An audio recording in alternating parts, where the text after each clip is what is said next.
Hello and welcome back to another episode of Climate Hangouts. My name is James and we are here outside the United Nations Climate Change Negotiations venue. I'm joined by Zoe, one of the action ninjas on the New Zealand Youth Delegation. And behind us, we have an action happening here live in Paris. So tell us a little bit more about what's going on.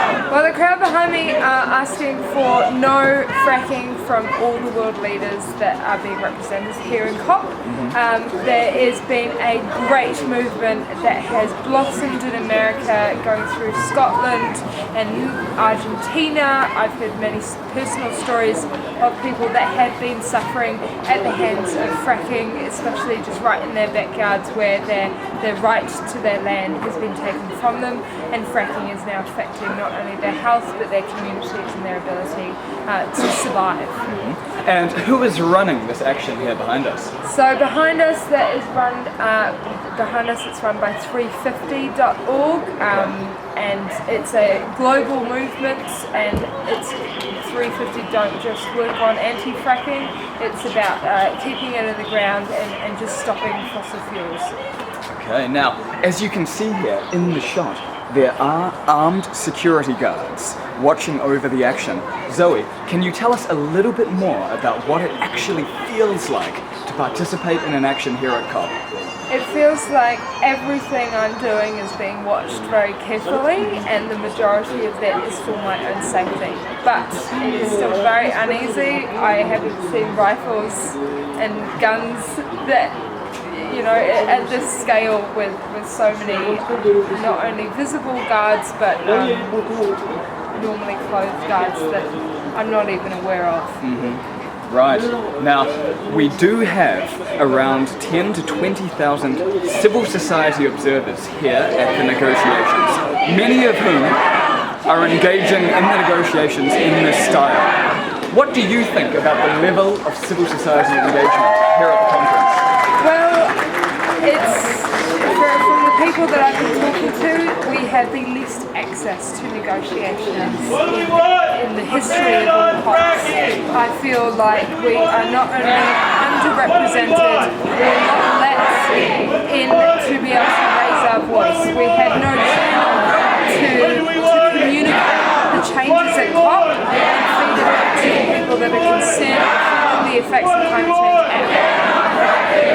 And personally, as an actions ninja, Zoe, what do you think these limitations mean for the outcome and for the Paris Agreement?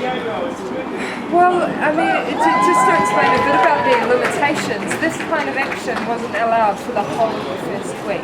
Right. We have to describe every single chant we're going to say. We have to pre-approve every single word that's on a banner. We have to have 24 hours notice, and usually the action is cancelled the morning of, sometimes a few hours before you are intending to have it. So this kind of obstruction and lack of transparency means that even for the people that have some awareness of what's happening in COP, want to respond, they can't. We've lost our voice, and so I feel like civil society is now mobilising in a way that hasn't really seen before. We're pushing back even harder, and I feel like this is just going to start a lot of energy back home, because if we can't do anything here, we're going to go back home and organise, mobilise, influence all the people in power that are supposed to be representing us here.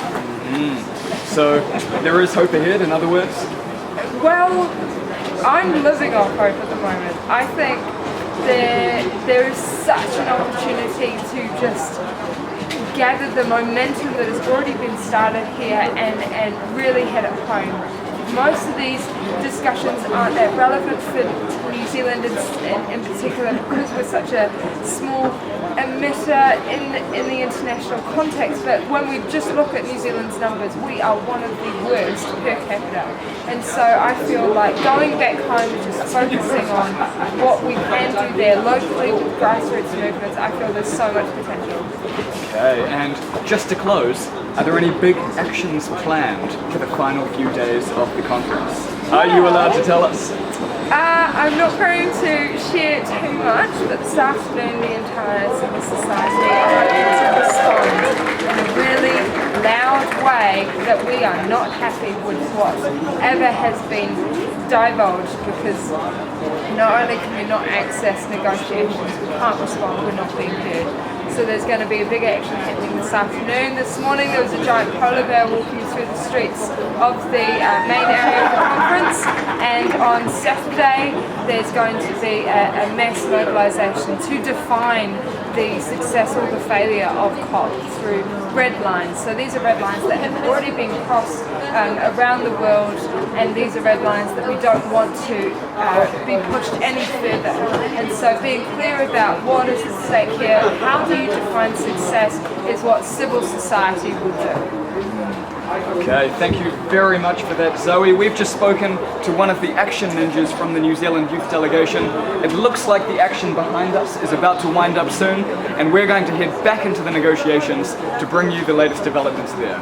Look forward to seeing you again at the next Climate Hangout.